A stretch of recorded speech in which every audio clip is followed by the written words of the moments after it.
So I called Chris Gagne, who I know through mutual friends. He's part of this wonderful story that I've heard many times told by another friend, Billy J. Coombs, and Chris was actually part of it, and he's the reason that it happened. So, Chris, could you tell us about the time that you met Kurt Cobain? I was working at the campus community radio station here as the music and program director, and that job gave me a lot of opportunities to meet musical artists of one sort or another who were coming through Windsor or coming through the Detroit metropolitan area. I could arrange through their promotion company or directly through the band themselves, make arrangements to meet them before or after a show to record an interview with them that I could turn into a print article or edit down into something to play on one of the radio shows that I did.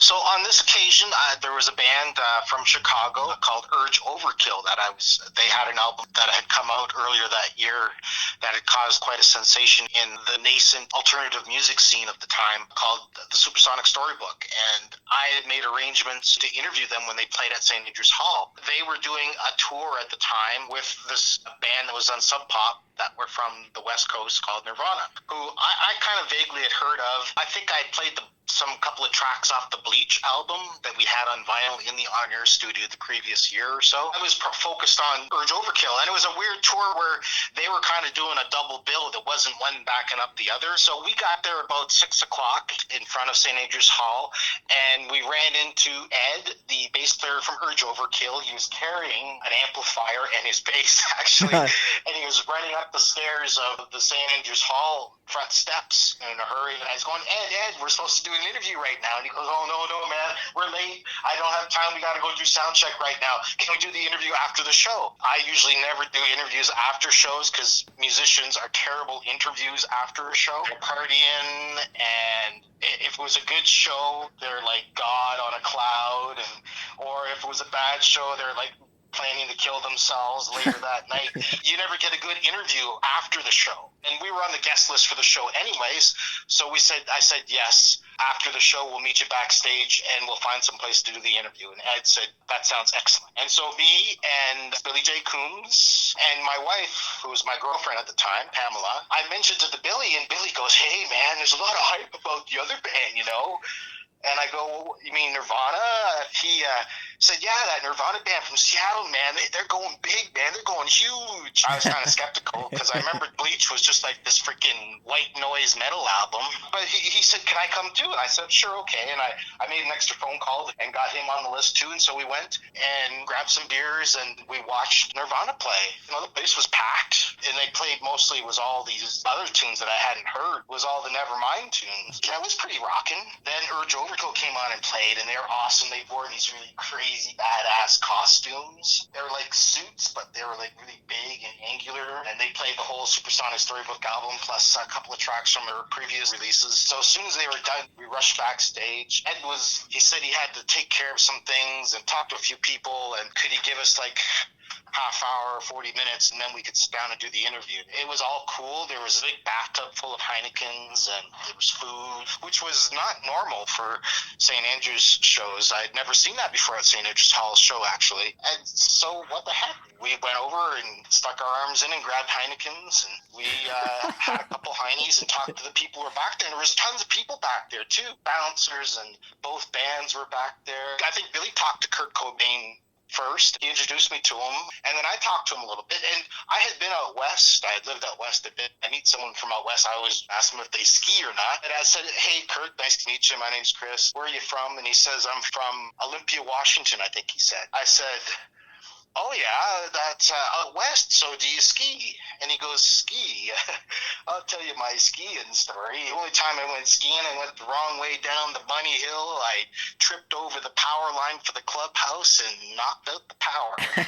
And they had no power in the clubhouse all afternoon just because of me. And I said, oh, that's a cool story. Billy came over and talked to him a little bit more, asked him about how the new album was doing, and he was very excited about how the new album was doing. He said that it had sold over 200,000 copies already, and it had only been out for 6 weeks. I said, 200,000 copies? That's crazy. I didn't even realize that they had switched over to Geffen by then, too, to the major labels.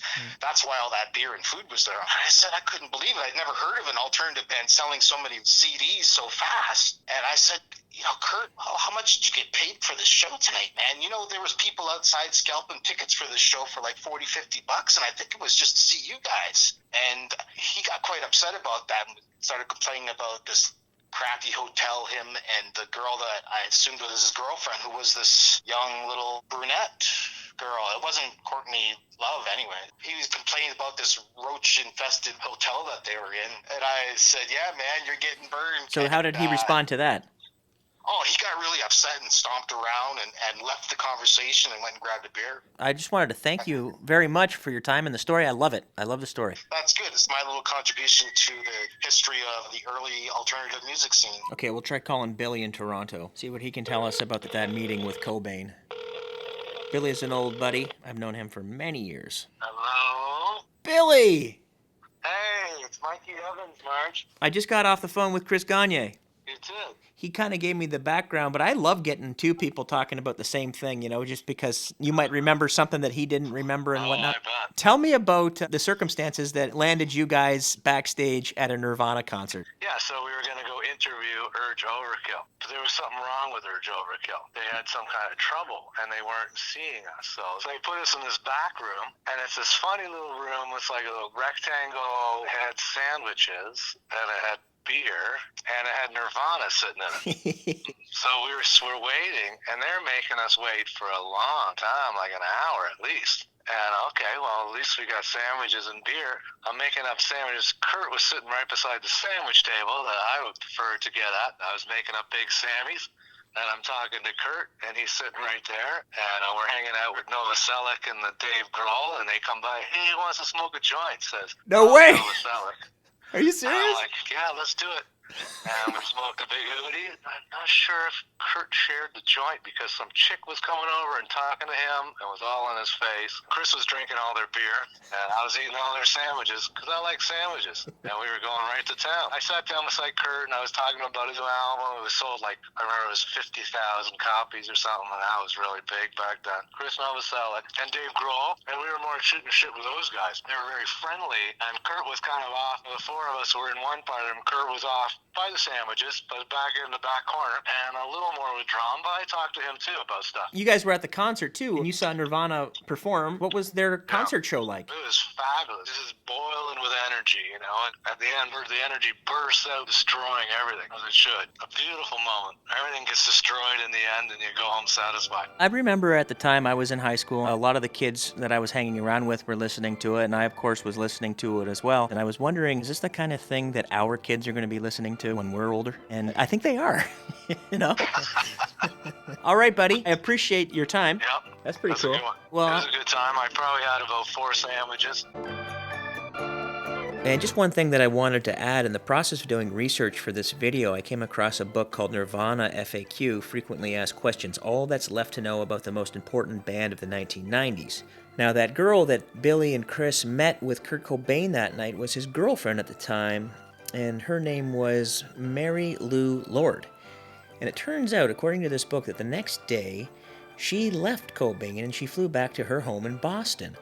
Nirvana went on to Urge Overkill's hometown of Chicago, where they played a show, and after that, somebody met Kurt Cobain backstage. It was an old friend of his by the name of Courtney Love, and that was kind of the beginning of their romance. So they became boyfriend and girlfriend the day after Billy and Chris met the band. So just one more part of the story that makes it all the more interesting.